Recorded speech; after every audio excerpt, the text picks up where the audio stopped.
Belief in oneself and knowing who you are, that's the foundation of everything great. People should learn from my mistakes as well, not only my successes. That's the beauty of living a life. I'm not a perfect guy. You can take whatever out of it that you choose that applies to you. Some things that I've done will not apply to you. And I made, by the grace of God and whatever angels that I had over my shoulders, I made it through. You may not make it through that same hole. But if you could take what I've done and then perfect on it, then that's great. We all aspire, we all have the same emotions. No matter who you are, where you're from, we all have the same emotions. We all want to be successful. We all have the same fears of failure. We all have this feelings of abandonment. We all want love. We have to stretch the audience. It can't be a young man's game. It has to be a genre of music. And what I do while recording is I find the truth. Whatever truth that I'm going through, it's a real emotion. If I say, I gotta learn to live with regrets. Now I can relate to that in my life, you can relate to that in your life, everyone can relate to it. So I find a true emotion and connect to that emotion rather than try to make a certain type of record or make a kiddie record. You gotta understand the reason, right? Why does that guy think like that? Right? How do you arrive at that point? You gotta also look at that. You have to look at that. You got to look at the environments and places we live in and how things are set up and how things are structured and how we're always the last on the totem pole, even from our schooling to our roads, everything that all the obstacles that's placed in front of us. If this is what I have to live for, then I'm going to take the chance to get more. It doesn't matter. It doesn't matter what happens to me. My first album, but I never really took it serious. It was more of a hobby, and it was such a gift to me. Like it was a gift. Like it wasn't really hard for me to create rap. It wasn't hard for me to write rhymes and things like that. This is when I used to write, like in my earlier days, I used to write every day, every single day in the kitchen, banging on the table. My mom's like, please, get us a break back here. I had this green notebook. I used to just write every single day. I wasn't writing with the intentions of having a record deal or anything like that. It was just something that I like to do. It was more of a hobby. I wasn't really just trying to get a record deal. So I would run the streets after that, then I just stopped writing. So then I would still get all these ideas. I have all these ideas and I still make songs, but I'm now making these songs in my head. So it still wasn't a serious thing to me. To my man Jazz, who was also from Marcy, he got a record deal, EMI, and they gave him some paper. It was like 300,000, like back then. This is like 88 or something. I'm like, for real? So it took a while, but when I really started getting serious, my first album came out in '96. And it was like, and I had to put the album out myself. Nobody would sign me. They thought I was terrible. Every single record, I went to every single record label. They was like, this guy's terrible. He's nothing. Like it went from singles. Like I would press up singles, put in the car. I had to go to the record company. Go to the record stores myself. And, yeah, take this. Come back, get $100, $200. Give them some more records. It really started like that. But it made me appreciate it so much more. No one gave me anything. They didn't give me a record deal. They didn't give me anything. Like I really just took my time and grew it, step by step by step by step. And that goes from not listening to other people again. Because I could have easily been like, wow, maybe I'm right. Maybe what I'm talking about ain't right. You know what I'm saying? They said no one wants to sign me. Maybe what I'm saying ain't right. I could have easily took that. That was easy. That would have stopped the suffering. But I didn't. I wanted everything to be in a real simple and honest place. Like even the videos, I don't want videos, like music videos, like each one is like a doc, or this is a short, or this is even the cartoon that we made for OJ. Like I wanted it to be just an honest portrayal of everything that I was saying. Like the story of OJ is about us moving forward. And for us to move forward, we had to take a look back. And we took a look back and say, okay, this is where we came from. And like, this is real images. These were shot by Warner Brothers and all these, not to single them out. Right. These were shot by major studios. Like these cartoons were on TV. This imagery of how we were presented was this. And I wanted to draw a thread between that's really happening now. It's still happening. It's just not as overt.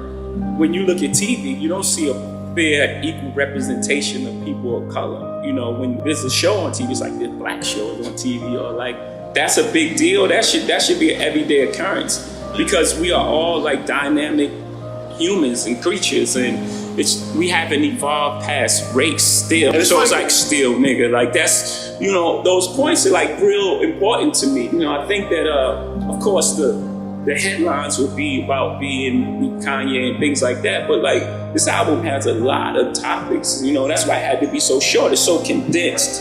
It's so dense with subject matters and all these other things that if it was longer, you wouldn't be able to take it. It would like wear you out. Never forget those true things that you stick to, the basic things that make you successful. And for me, it's that truth, finding that truth, the truth of the moment of where I am at the time.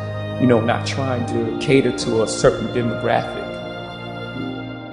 I was around music my whole life. My mom and pop had like a huge record collection, so I started out listening to music early on, and I would just write music. You know, I just had a love from there. I didn't get to it, you know, I got caught into my neighborhood and my surroundings, but I've always taken it with me, and I've always went back to it, and it just got to a point where it was like, make this decision. This is something you really love and you love to do. It's time to really focus on it and get serious about it and give it your all. And once I did that, there was no looking back from there. My advice is just do things that are true to you. Most things that I'm involved with are extension of being creative. You know, Rockaway is a clothing company. It's part of who you are, and hip hop is your attitude and what you're trying to express, how you dress. I loved sports growing up. I grew up in a household where sports was on 24/7. So these are all things that are comfortable for me. You know, these are things that I like. So I would just say get involved in things that you love, and also have a standard for yourself and have some sort of integrity, and try to, you know, find some sort of truth in what you're doing.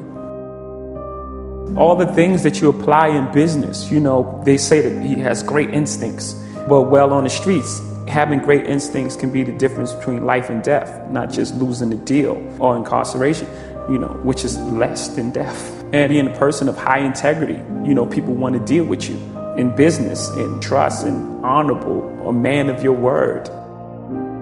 All these things come to play in business world. I'm not condoning anything, any street activity.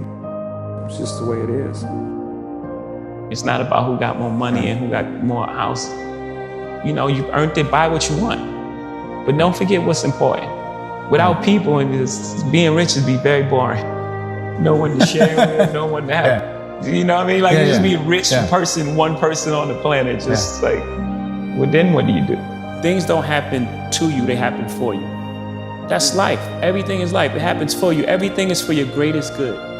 You can't control the future. I mean, you can control it up to some point. You can't control what others do. You can't control anything. Someone can run a red light, and that's the end of everything. You know, you only can control what you can control. Seeing things from other people's perspective and what other people are going through, you know, it helps me a lot. Was that somebody else that helped you get to that? Is that therapy? Is that group? Is that part of therapy? Part of being who I am, you know, but definitely a lot of therapy. I've been taught everything but emotional intelligence. You know, that's not what you're taught as a young man growing up in projects. You're taught to survive. I come from the school of making albums. I know right now, you know, everything being digital and everything being so fast and everything that, you know, separate and people, you know. I try to make albums because for me, it's a capsule of time. You know, it's not just music for me. You know, for me, it's where I was at this moment, or what I'm trying to capture. And what I'm trying to capture, the blueprint is, you know, what I call a new classic, because it's influenced by the Marvin Gaye's and the generation before us, but it's not a recreation of what they've done. My interpretation of it, and it's me making my mark. It's saying, here, this is what I want to be remembered as right here. I think every move made, like we're going to compare it to chess, I think every move made is to be learned from, whether it was a good or a bad move. And I think it all sets you on a path. So in order for me to take back any of those moves, I would have to be unhappy with where I am now. And where I am now is, I couldn't even imagine in my wildest dreams that I would be here. So for me to take any of those moves back would be affecting the natural course of where I am now. So I wouldn't want to be anywhere else. I mean, of course, there are things in life that you say I could have done differently, but knowing that and being aware of that, for me, it's helped me. You know, every chess move that I made, I was like, he's gonna do that. It's like it was followed up because I learned from that one. Okay, now I have to change my strategy because, you know, I moved that there, he's gonna move there. Now I have to move this over here. So at the end of the game, I believe I trapped the queen in the corner, to use a great analogy, and I have the king in my side. So I'm pretty happy with where I am. That meant most to me, and always coming up, I always believed in the way you live your life, you affect the outcome of your life, you know, calm and everything. So I just want to be remembered as a very honest and straight up guy. You know, I'm pretty much a mirror. If someone's cool with me, like energies attract, right? You give off energy, you get that energy back. So just a person that was of the utmost integrity, you know, honest, very hardworking, and someone who really cared about the culture. Because at the end of the day, that's what I'm pushing everyone for. I always had that in the back of my mind, and then I got to a point where I was like, man, I don't want to ever just do it to do it. And then it was this opportunity. So those two things combining led to the retirement. And then, of course, the love for it. Like with anything else, the love for making music, you know, start pulling me back to the studio. And it was like, yeah, for me, I was happy about it. Because I was like, yeah, that's the feeling I want. Go in with making an album. I want to have something to say, feel like I need to do it, as opposed to it's November and, you know, put an album out. That admiration when people look at me and say, first black president, right? Because for me, like I said, when I walk in the room, I represent the culture. I love the culture and I love to honor it in that way. So when people look at me like that, it just gives me more motivation to keep, you know, to continue to open doors for that next generation of artists. Like I said, this is the thing that saved my life, hip hop. You know, I don't know where I would be without it. There were no backup plans. So for me, it's very important. And when people recognize that, you know, it just lets me know that I'm doing the right thing.